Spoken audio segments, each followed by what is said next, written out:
Ceux qui vivent selon l'esprit ont leur pensée aux choses de l'esprit. Romains 8, 5. Nous devrions savoir vivre et marcher davantage selon l'esprit. Si nous voulons vivre au-dessus des choses terrestres et triompher dans la guerre spirituelle, l'esprit a besoin d'être libéré de façon à dominer et à diriger l'âme et le corps. Fossé dit que lorsque Adam fut créé, l'esprit dominait en lui, et l'âme n'était que l'instrument par lequel l'esprit agissait, en sorte que le corps était asservi à l'âme et à l'esprit.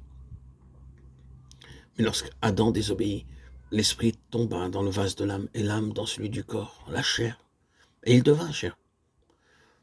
Depuis lors, ce n'est plus l'esprit qui a dominé la chair, mais au contraire, c'est la chair qui a dominé l'esprit.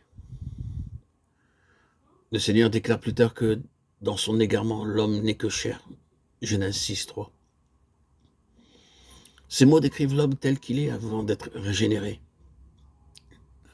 Les chrétiens ne réalisent pas ce qu'est ce conflit spirituel dans le service du Seigneur, parce qu'ils ne savent pas ce que c'est que de vivre selon l'esprit.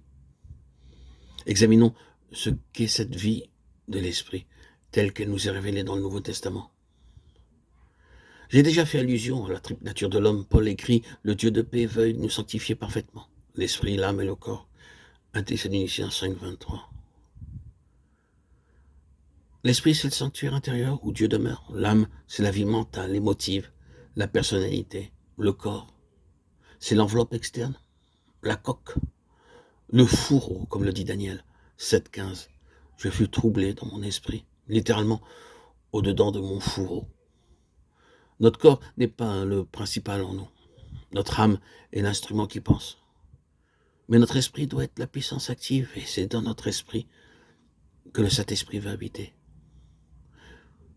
L'ordre employé par Paul en parlant de cette triple nature est par degré d'importance esprit, âme et corps. Dieu commence son œuvre dans l'homme en régénérant l'esprit de l'homme.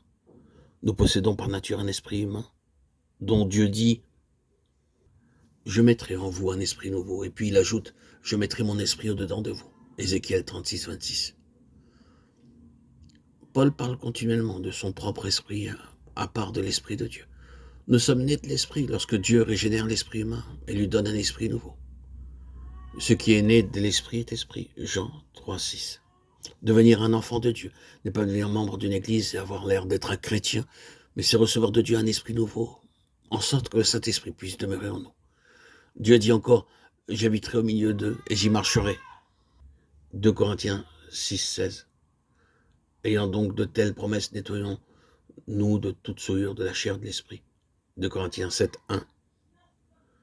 Il faut donc que nos esprits soient purifiés pour que Dieu puisse demeurer en nous. Dieu nous purifie de tout péché par le précieux sang de Jésus-Christ.